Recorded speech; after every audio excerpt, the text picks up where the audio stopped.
بسم اللہ الرحمن الرحیم۔ حدیث نبوی صلی اللہ علیہ وآلہ وسلم۔ نبی کریم صلی اللہ علیہ وآلہ وسلم نے فرمایا، ایک شخص راستے میں سفر کر رہا تھا کہ اسے پیاس لگی۔ پھر اسے راستے میں ایک کنواں ملا اور وہ اس کے اندر اتر گیا اور پانی پیا۔ جب باہر آیا تو اس کی نظر ایک کتے پر پڑی جو ہانپ رہا تھا اور پیاس کی سختی سے کیچڑ چاٹ رہا تھا۔ اس شخص نے سوچا کہ اس وقت یہ کتا بھی پیاس کی اتنی ہی شدت میں مبتلا ہے جس میں میں تھا۔ چنانچہ وہ پھر کنویں میں اترا اور اپنے جوتے میں پانی بھر کر اس نے کتے کو پلایا۔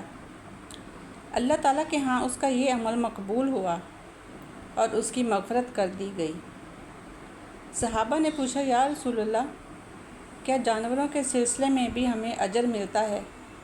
تو آپ صلی اللہ علیہ وآلہ وسلم نے فرمایا کہ ہاں، ہر جاندار مخلوق کے سلسلے میں اجر ملتا ہے۔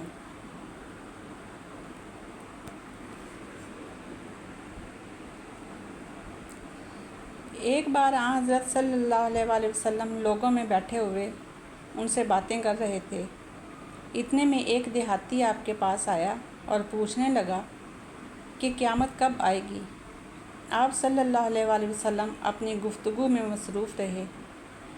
بعض لوگ جو مجلس میں تھے کہنے لگے، آپ صلی اللہ علیہ وآلہ وسلم نے دیہاتی کی بات سنی لیکن پسند نہیں کی، اور بعض کہنے لگے کہ نہیں، بلکہ آپ نے اس کی بات سنی ہی نہیں۔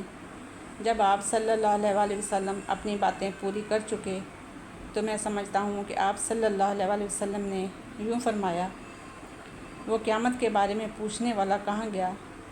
اس دیہاتی نے کہا، حضور، میں موجود ہوں۔